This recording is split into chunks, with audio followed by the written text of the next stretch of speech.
Celebrities, charities, the tech community and the government have joined forces with youth charity the Diana Award on their campaign Don't Face It Alone. It's a new initiative to encourage young people to speak out about bullying. Yeah, the campaign found that 54% of young people admit to being bullied, but 41% say they wouldn't speak out for fear of making the problem worse. Now, having been previously bullied at both primary and secondary school, the Deputy CEO of the Diana Award, Holmes, joins us in the studio to tell us a little bit more about the campaign and what adults can do to help. Alex, thanks so much for coming in to see us. We've both been really excited about this segment all morning. Tell us all about the campaign. Yeah, so Don't Face It Alone is a campaign to encourage young people to speak out about bullying. The research that we've released this week found that over half of young people are bullied, the majority in their school. And then for those young people being bullied in school, that often continues online. Around 30% of young people in the UK say they receive bullying online. So we launched it this week with a reception at Downing Street with the Prime Minister and the Chancellor of the Exchequer, Rishi. And it's all about really bringing together schools, parents, as well as the social media companies to try and make a difference and to try and prevent bullying, because it is preventable. And young people hold the key to that. So the charity is all about training those young people to stand up. Yeah, just to clarify that, you said half of children have been bullied.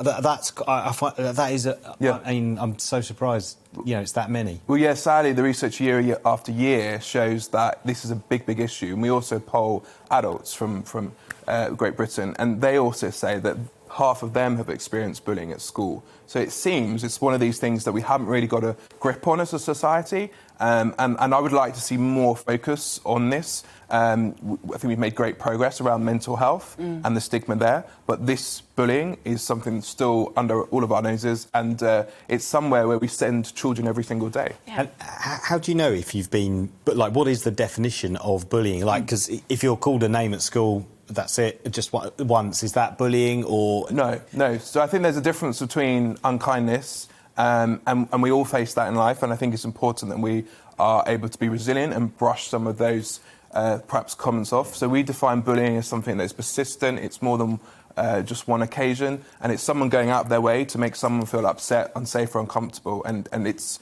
several times on purpose is the way we describe it to children. OK. I mean, you described it as being kind of under our noses, and you're right. I mean, why do you think it why does it persist, and why do people not talk about it as freely as we should be? Yeah, I think there's been a bit of a shift from that sort of generational perception that perhaps some of our parents or grandparents would have thought that it's maybe character building and it's a normal part of growing up. I think we understand more now that bullying can affect your mental health. There are some studies, actually, King's College, that looked at 9 and 10-year-olds exposed to bullying, and they tracked them all the way up to age 50. And those 50-year-olds have poorer mental health, poorer chances of job prospects, and lack the ability to trust other adults in school. So it just goes to show this is a really big issue, and it stays with you. It's not just some name-calling, it's not just some unkindness. Actually, this is affecting our young people for the rest of their life.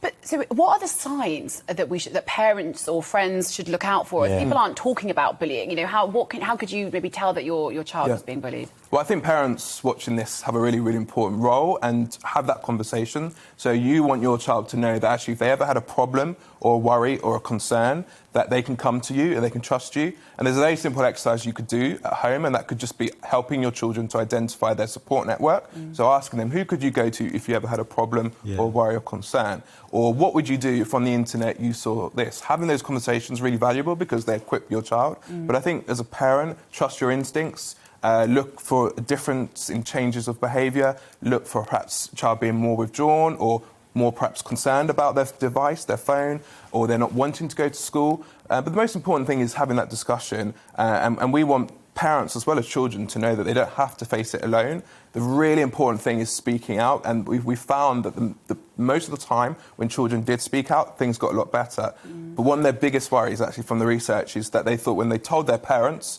it would make the situation worse, because you've probably, all been there when something goes wrong, you get very angry and upset, you probably want to demand to see the school straight away, and that's not always possible. So actually the biggest thing young people say is when they tell you something that has been playing on their mind, they want you to be calm, they want you to not take over the problem and actually say, what can we do about this to solve it together? Because it takes a lot to speak out, and you don't want to lose some more of that power, and you don't want to have that fear that your parents might make the situation worse. Yeah. So be present and be listening to start with, I guess. And the debate I've heard quite a lot, I'm a parent myself, and speaking to other parents is, if your child is being bullied, should you get your child to stand up to the bully, or do you walk away? That's often a debate I hear. What would your advice be? Yeah. Stand up to the bully or walk away? It's also a debate I've had on quite a lot of talk shows as well, with presenters and hosts who are parents. And I would say I think it's important that you tell your child to be assertive,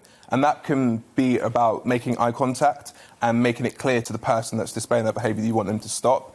The trouble with saying fight back or give as good as you got is that is not going to be a solution when you come to university, college or the workplace. No. If we did that in the workplace, we would probably find ourselves disciplined or maybe with a criminal record. Yeah. So it's really important that you do encourage your child to be assertive and to have that body language and that eye contact. But actually the best thing they could probably do is to defend themselves, make that sort of statement and then walk away, get some help, because the only person that should be in trouble is the person doing the behaviour. Yeah, absolutely. So you mentioned that the sort of social media giants, tech platforms were at the reception, and I would assume that a lot of this bullying does now happen online. Is that correct? So there is a perception that the internet is the biggest threat to our children, but the research time and time again shows that the school is the biggest threat. So the majority of bullying that children face is face-to-face in their schools. Now, there's a bigger relationship between what happens in the school gates and then beyond. So for most children, they're not bullied by a stranger online. It's a peer, it's a friend from school or a classmate. So it's really important that we focus more on school. And actually, as children, you spend 11,000 hours of your life at school. So we think that you need to do more, that schools need to do more to combat that. It's one of the reasons why at the charity we train for free students to be anti-bullying ambassadors who have a special role, because when peers are sort of standing up, it's more effective than just their teachers or just their parents. So the internet, it is a big threat, but I think sometimes we hype it up really. And for parents watching this now, you should try and find out, about what your child's doing on the internet. But I don't want parents to have that sort of fear. As long as you have that conversation and they know that you're there for them if they ever had a problem, that's the most important thing. And ask them about how their day was at school. What is their favourite social media? What is their favourite game? Those are the sort of conversations that make a difference. Yeah, and focusing on schools then, Scottish schools, I believe, are off at the moment. English schools are off next week. If school's not on, does that mean the bullying problem goes away? And I'm also thinking about during the pandemic when loads of kids have been off school as well. Does that mean levels of bullying have fallen then, and they will do during the summer?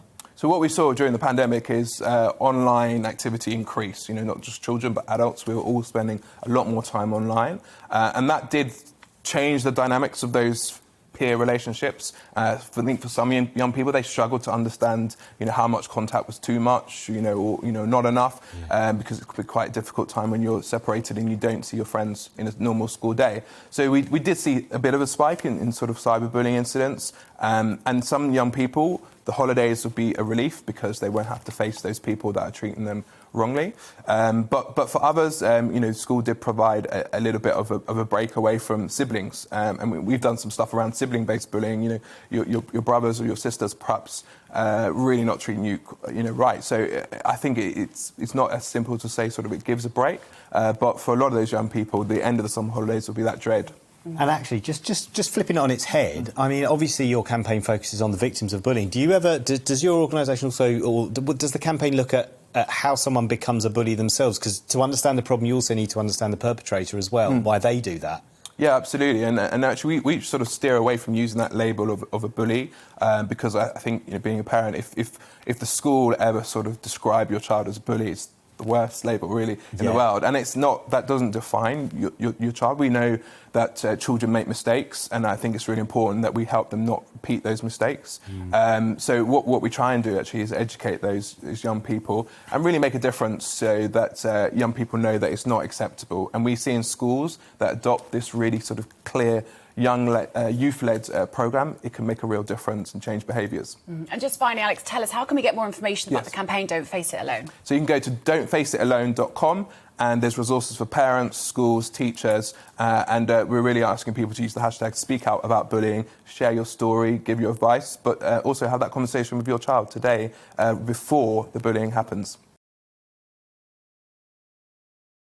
Welcome to the GB News YouTube channel. You can watch us live 24 hours a day, catch up on your favourite shows and join in the conversation in the comments below. Don't forget to subscribe and you'll never miss any of our exclusive content.